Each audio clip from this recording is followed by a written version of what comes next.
I think comfort might be killing us. It might be killing our creativity. It might even be killing our joy. And let me explain. So first off, I'm out for a walk with the dogs in the French countryside, so they're going to be running all over the place. But the comfort piece. I think our whole society, I think everything's set up to make us comfortable. And I actually think that comfort is stopping us from really growing and pushing.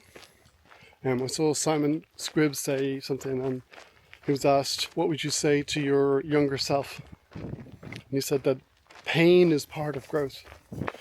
And I think we need to remember that as well. We sometimes try to insulate ourselves from pain, from difficult decisions, from difficult scenarios. But if you've been around as long as I have, or even half as long as I have, you figure out that pain is kind of inevitable in life. Whether it's pain of relationships, whether there's pain in changes that happen in the world, whether that's the thing you're party to, or whether it's, global forces, government changes, whether it's decisions that are made about your job. The last video I had was all about the kind of layoffs and rounds of redundancies that I've been through and what that meant to me. But I can genuinely say that out of all of those moments of what seems like pain, something has grown out of it, something has changed. And I think in a lot of ways it even forces us to consider other options. And also, I know from coaching people and from leading people for years that we'll often complain about something, and until the pain of changing it is greater than the pain of things staying the same, we tend not to make those changes. We tend not to put the energy and effort into it. Like, the human brain and its entire system is set up to keep things the same, keep things stable. Like, our brain goes out of its way to try and keep us in patterns that are good for us. And and it doesn't know if your pattern of smoking or eating ice cream or going to the gym is really good or bad for you. It just knows that it's the pattern that you've established, and it's probably good enough. And it won't seek to change that pattern until you put a lot of energy and effort into making something happen. That's why it takes so long to learn a new skill or start up a new habit or acquire, get into something like this whole 21 days. When people talk about kind of pattern changing, that's only part of it. Like, I genuinely think that it's closer to 90 days or longer. Here, have a look here. Let's see what's going on. Look at this beautiful nature. Right. By these fields. All of this field has been harvested just in the past couple of days. So this was all wheat. And this one's already been harvested. And they've come away and taken away most of the hay bales. So I actually think the farmer might be over there. There's an old dust cloud, so probably down the other side of the farm, finishing off the harvest. Hey girls, we go up this way? What's up this way? Never been actually up this way. The girls have run up here a few times to chase rabbits or chase a smell. I don't even know what the smell is. But we'll go up and have a look.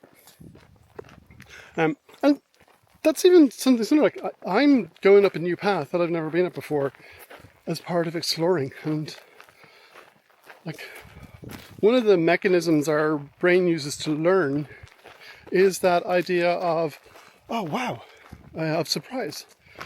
Because our brains are pattern recognition machines. So they recognize patterns and they're predictive. They predict something to happen. So they predict when something happens. But we learn when we try something and something new happens. That's how we learn best. So being brave enough to try something and being brave enough to step out. Even if it's painful, even if it's new, whether that's picking up a habit of getting to the gym, getting out running.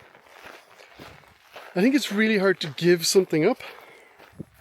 So if you're, like I said, smoking or eating ice cream or going to bed late, and it's easier to try and replace it with something different, something useful. So going to bed early isn't necessarily the easiest thing, but getting up early, and therefore when you get up you're kind of more awake and more alert, and by the time you get then to the end of your day, you've got a motivation to get up early. So maybe that's getting up to journal or go to a swimming pool, get some creative time before you get to work, something like that. They're all wonderful ways in which you can push yourself into a new rhythm, but it's change and it's painful, and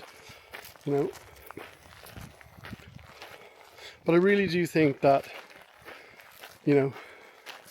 pain isn't lovely, it isn't wonderful, but it's often an indicator that it's time for something to change and to really pay attention to it. Like I think in our current life and how the world's set up is we're encouraged to ignore all pain and to not have to deal with it and not have to process it, and there's so many ads for pain relief medication, but there's also so many ways in which you can overcome pain without medicating, and also just self-medicating. Like I definitely reach in the fridge regularly for a beer, or kind of go to bed for a nap to try and avoid something uncomfortable. Oh, now where are we? Hey girls, where'd you go? Let's have a look and see. Oh, there's a little path down here. Let's go have a look. Okay. You keep following me. Back to pain. And I definitely feel like I can talk about this, like having explored being like an endurance athlete and doing marathons and ultra marathons. Like I know that there's a world of exploration and there's a world of joy in pushing into that, and every new sort of milestone and new distance feels that little bit more painful, but our bodies adapt and they get comfortable to even significantly long runs, like 30, 40k runs. Our bodies can adapt to that. And I know because the first time I ran a marathon, oh my goodness, I felt like my body was falling apart. And I don't necessarily recommend them, but by the time you've done a few of them, your body just recovers so much quicker than it did before. So we kind of are wired to keep pushing ourselves, to keep exploring, to keep stepping into something new.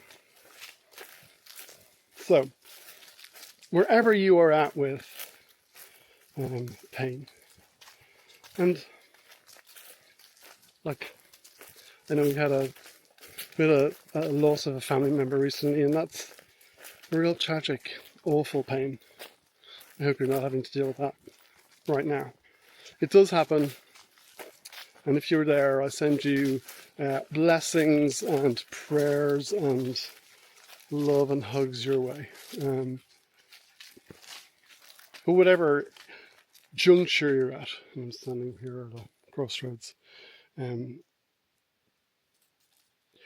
be kind to yourself, be present to what's happening, and be aware that pain is a mechanism to help you to move and to grow and to evolve to the next and best version of yourself.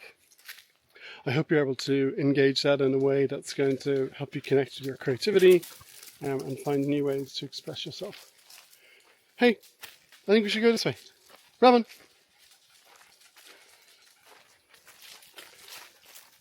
One thing that I find particularly painful is having to put my phone down. As you know, if you watched any of my videos, that I have a starter kit. There's a link in the description for having a bit of a digital detox, get away from your screens.